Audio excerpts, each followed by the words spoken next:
নমস্কার, কেমন আছেন সবাই?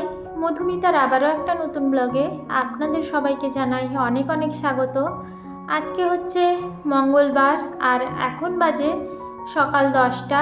আজকের এখন থেকেই আমি আপনাদেরকে সাথে নিয়েই আমার আজকের এই ব্লগটা শুরু করছি। আশা করব অন্যান্য দিনের মতো আজকের এই ব্লগটাও আপনাদের ভালো লাগবে। সকালবেলা ঘুম থেকে ওঠার পরে ঝটপট করে বাড়ির সমস্ত কাজকর্ম গুছিয়ে নিয়েছি। সকালের বাসি কাজ থেকে শুরু করে ঠাকুর পুজো, ঘর ঝাড় দেওয়া, ঘর মোছা, এমনকি সকালের খাবার বানানো সবই কমপ্লিট হয়ে গেছে। এরপরে চলে এসেছি রান্নাঘরে, কারণ রান্নাঘরে কিছু কিছু কাজ বাকি আছে। যেমন গতকালকে রাত্রেবেলা সমস্ত জিনিসপত্র এসেছিল, তো সেগুলোকে আর রাত্রেবেলা ঢেলে রাখিনি কৌটোর মধ্যে। তো সকালে এগুলো রান্নার আগে যদি ঢেলে না রাখি তাহলে কিন্তু রান্নার সময় ওই প্যাকেট থেকে নিয়ে রান্না করতে তো যেমন অসুবিধেই হবে, সেরকম জিনিসপত্রগুলো অগোছালো হয়ে পড়ে থাকলে দেখতেও ভালো লাগবে না। তার সাথে সাথে রান্নাঘরটাকেও ভালো করে একটু গুছিয়ে নেব আর ভালোভাবে পরিষ্কার পরিচ্ছন্ন করে নেব। আসলে প্রত্যেক বাড়ির গৃহিণীর কিন্তু এই রান্নাঘরটাকে নিয়ে বিশাল বড় একটা স্বপ্ন থাকে, যে সেই রান্নাঘরটা বেশিরভাগ সময় সে সেখানে কাটায়। তো সেই জায়গাটাকে তার নিজের মতো করে নিজের পছন্দের জিনিসপত্র দিয়ে সাজিয়ে গুছিয়ে নিতে প্রত্যেকেই চায়। আমিও চাই আমার এই রান্নাঘরটা যাতে খুব সুন্দর থাকে এবং আমার রান্নাঘরে যাতে সমস্ত জিনিসপত্র একেবারে পরিপূর্ণ থাকে। কোনো জিনিস খুঁজতে গেলে যাতে আমাকে এদিক সেদিক ঘুরতে না হয়, কিংবা জিনিসটা নেই আমার কাছে সেটার ভাবনা যাতে না আসে।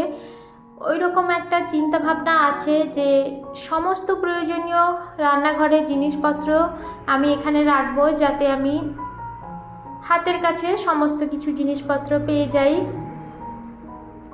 আপনাদের সঙ্গে গল্প করতে করতে আমার প্রায় কাজগুলো আমি গুছিয়ে নিয়েছি।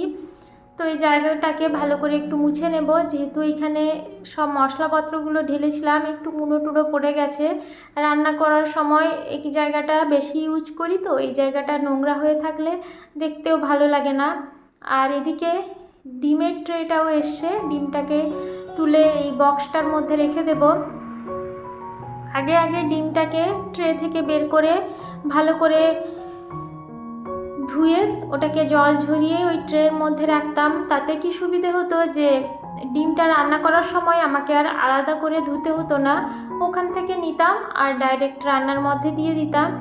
কিন্তু এখন আর আমার হাতে অত সময়ও নেই যে ওটাকে আলাদা করে ধুয়ে রাখবো, কারণ রান্না করতে এলে আমাকে ওই ডিমের ঝুড়িটাকে নিচে বসাতে হবে। আর আমার ছেলে যদি ওটাকে দেখতে পায় তাহলে একটাও ডিম পেটে যাবে না, সব ও ফাটিয়ে রেখে দেবে। ওই জন্য ডাইরেক্ট এর মধ্যেই রেখে দিচ্ছি। যখন রান্নার জন্য নেব একটু কষ্ট করে ধুয়ে নেব। আর এই বক্সটাও ওর জন্যই কিনে আনা, কারণ ও তো ওই ট্রের মধ্যে থেকেও ছিঁড়ে ডিম বের করে নিয়ে সেই ছোটোবেলা থেকেই ওর একটা নেশা, ডিমের ট্রেটা দেখতে পেলেও মানেই ওই ডিমগুলো নিয়ে ফাটাবে। এখনও বড় অবস্থাতেও আমাকে বলে যে আমি যখনই কোনো ডিম নিয়ে যাচ্ছি রান্নার জন্য, তো ও দেখতে পেলেই বলবে, মা আমার মাথায় এটা ফাটিয়ে দাও। তো যাই হোক, সমস্ত জিনিসপত্র গোছানো এবং পরিষ্কার পরিচ্ছন্ন করা প্রায় শেষ হয়ে গেছে। রান্নাঘরটাকে সবসময় পরিষ্কার রাখার চেষ্টা করি, তার কারণ হচ্ছে রান্নাঘর যদি অপরিষ্কার থাকে তাহলে আরশোলা পোকামাকড়ের উপদ্রব ভীষণভাবে হবে। আর আরশোলা উপদ্রব হলে রান্নাঘরে একেবারেই ভালো লাগে না, কারণ খাওয়ার জিনিসপত্রের মধ্যে আরশোলা ঘোরাঘুরি করলে খুবই স্বাস্থ্যের পক্ষে যেরকম খারাপ, সেরকম মানে একটা অস্বস্তিকর পরিবেশ তৈরি করে। আর এই যে আর্টিফিশিয়াল ফ্লাওয়ারগুলো এখানে রেখেছিলাম, তো সেগুলো রান্নার গ্যাসের পাশে থাকার জন্য প্রচুর তেল চিটচিটে হয়ে পুরো কালো হয়ে গেছে। তো সেগুলোকে একটু সার্ফের জলে ভিজিয়ে রাখছি, রান্নার শেষে ওগুলোকে ভালো করে ধুয়ে নেব। আর এদিকে শুধু পরিষ্কার পরিচ্ছন্ন করলে তো আর হবে না, পেট তো আর বুঝবে না, ওদিকে পেটকেও শান্ত করতে হবে। তো সেই জন্য রান্নাটাও দুপুরে চাপিয়ে দিয়েছি, ওদিকে ঢ্যাঁড়স ভাজা বসিয়ে দিয়েছি আর ভাতের জন্য জলটাও ফুটতে দিয়েছি। এদিকে ডালটা ধুয়ে নেব। ডাল ধোয়ার জলটা একটু রেখেছি, ওটাকে গাছের গোড়ায় দিয়ে দেব। ছোট ছোট যে ইনডোর প্ল্যান্টগুলো লাগিয়েছি ওর মধ্যেই দিয়ে দেব। আজকে আর চাল ধোয়া জলটা দেব না, কারণ ছোট গাছগুলো তো অত বেশি জল দিলে ওরা সহ্য করতে পারবে না, ওই জন্য আজকে ডালের জলটা দেব। আবার কালকের থেকে চাল ধোয়ার জলটা দেব। এতে দিলে দেখেছি গাছের গ্রোথটা খুব সুন্দর হয়। তো ডালটাকে এবার প্রেসার কুকারের মধ্যে নুন আর হলুদ আর 2টো কাঁচা লঙ্কা দিয়ে একটা সিটি দিয়ে নেব।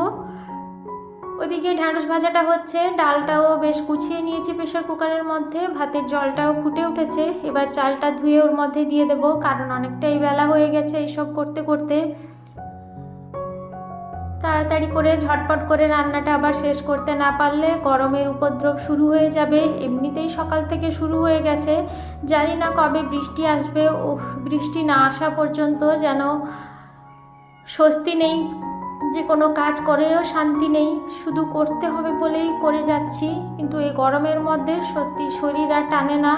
তার উপর এতটা পরিমাণে ঘাম হয় যে ঘাম হওয়ার জন্য শরীরে জলটাও খাওয়া ঠিক মতো হয় না ব্যস্ততার কারণে, তো সেই জন্য শরীরটাও ভীষণ খারাপ হয়ে যায়। তো এদিকে ঢ্যাঁড়স ভাজা হয়ে গেছে আর ডালটাও সেদ্ধ করে নিয়েছি। আর একটা সবজি তরকারি বানাবো, পাঁচমিশালি একটা সবজি দিয়ে তরকারি। নিরামিষ দিনে এইসব ক্লিনিংটা রাখি, কারণ ওই দিন তো রান্নাটা করতে তেমন কোনো কষ্ট হয় না আর টাইমটাও খুবই কম লাগে। ওই দিনকেই যখন কোনো ক্লিনিং করা দরকার হয় ওই দিনগুলোতেই তাহলে শেষ করে নিই। তো এদিকে সবজির তরকারিটা হয়ে গেছে, ভাতের ফ্যানটাও ফেলে দিয়েছি, ডালটাও সেদ্ধ হয়ে গেছে। এবার শুধু ডালে একটু ফোড়ন দিয়ে নেব আর বানাবো আলু পটলের তরকারি। ওটা এবেলার জন্য আর রাত্রের জন্য, দুবেলার জন্যই বানিয়ে নেব। আসলে এই গরমের মধ্যে দুবেলা রান্না করতে কিন্তু ভীষণই কষ্ট হয়। ওই রাত্রে রুটিটুকুই করে আসতে পুরো ঘামে একেবারে ভিজে যাই। তার উপর আবার রান্না করতে গেলে গরমকালের রাত, আবার কখন যে 10টা বেজে যায় তার কোনো ঠিক ঠিকানা থাকে না। সেদিকে ছেলেকেও একটু সময় দিতে হবে, সেই জন্য রাত্রে অতটা ঝামেলা রাখি না। এদিকে আলু আর পটলটাকে একটু তেল দিয়ে ভালো করে একটু ভেজে নিয়েছি, না হলে পটলটা যদি ঠিকমতো ভাজা না হয় খেতে কিন্তু একেবারেই ভালো লাগে না। আর এদিকে মিক্সির মধ্যে আদা, জিরে, ধনে এগুলোর একটা পেস্ট বানিয়ে নিয়েছি কাঁচা লঙ্কা টমেটো দিয়ে। তো সেটাকে এবার তেলের মধ্যে দিয়ে কষিয়ে নেব আর পরিমাণ মতো নুন, লঙ্কা, হলুদ গুঁড়ো দিয়ে ভালো করে কষিয়ে নিয়ে ওর মধ্যে ভেজে রাখা আলু আর পটলগুলো দিয়ে সামান্য একটু জল দিয়ে ঝোলটা যাতে ঘন ঘন হয়ে যায় তাহলেই নামিয়ে নেব, কারণ রুটিতে খাওয়া হবে তো বেশি ঝোল রাখবো না। আর আলুটা আর পটলটা যখন তেলের মধ্যে দিয়েছিলাম খুব ভালোভাবেই সেদ্ধ হয়ে গেছে, বেশিক্ষণ সেদ্ধ করারও দরকার নেই। রান্নাবান্না শেষ, এবার রান্নাঘরটাকে পরিষ্কার করে নেব। যখনকার কাজ তখনই মিটিয়ে ফেলা দরকার। কাজ করে থাকলে কিন্তু সেটা করতে যেমন একটা অলসতা চলে আসে, সেরকম সে কাজের প্রতি একটা অনীহা হয় আর কাজটা ঠিকমতো সম্পন্ন হয় না। রান্নাঘর পরিষ্কার করার পরে রান্নার পরে যেসব থালা বাসনগুলো কড়াই পড়েছিল ওগুলোকে ধুয়ে নেব। তারপর এই যে ফুলটা ভিজিয়েছিলাম সেগুলো দেখছি খুব সুন্দরভাবে পরিষ্কার হয়ে গেছে, একটু ব্রাশ দিয়ে ঘষে ঘষেও দিয়েছিলাম মাঝখানে। এবার একটু হাত দিয়ে একটু দেখে নিচ্ছি কোথাও কোনো কিছু ময়লা আছে কি না, তো সেগুলোকে একটু বের করে দিয়ে তারপরে ভালো করে একেবারে পরিষ্কার করে নেব। পুরো কালো হয়ে গেছিলো, তো পরিষ্কার করে দিতে খুব সুন্দর দেখতে লাগছে। বন্ধুরা, আমার ব্লগ আপনাদের কেমন লাগছে অবশ্যই আমাকে কমেন্ট করে জানাবেন। আর আমার ব্লগ যদি আপনাদের কোথাও একটু ভালো লেগে গিয়ে থাকে তাহলে আমি আপনাদের কাছে অনুরোধ জানাবো আমার চ্যানেলটিকে সাবস্ক্রাইব করে আমার পাশে থেকে যাওয়ার জন্য। আর যারা যারা এখনও পর্যন্ত আমার চ্যানেলটিকে অলরেডি সাবস্ক্রাইব করেই ফেলেছেন তাদের প্রত্যেককেই আমি জানাবো অসংখ্য ধন্যবাদ। আপনারা এভাবেই আমার সাথে আছেন বলে, আমার পাশে আছেন বলে কিন্তু আমি এত দূর পর্যন্ত এগিয়ে আসতে পেরেছি। আপনারা এইভাবেই আমার সাথে থাকুন, পাশে থাকুন, যাতে আমি আগামী দিনের পথ চলাগুলো খুব সহজেই করতে পারি এবং সফলতার দিকে এগিয়ে যেতে পারি। বন্ধুরা, তাহলে আজকের মতো আমি আমার ব্লগটা এখানেই শেষ করছি। আপনাদের সঙ্গে দেখা হবে আবারও একটা নতুন ব্লগ নিয়ে। ততক্ষণে সবাইকে জানাবো অসংখ্য ধন্যবাদ।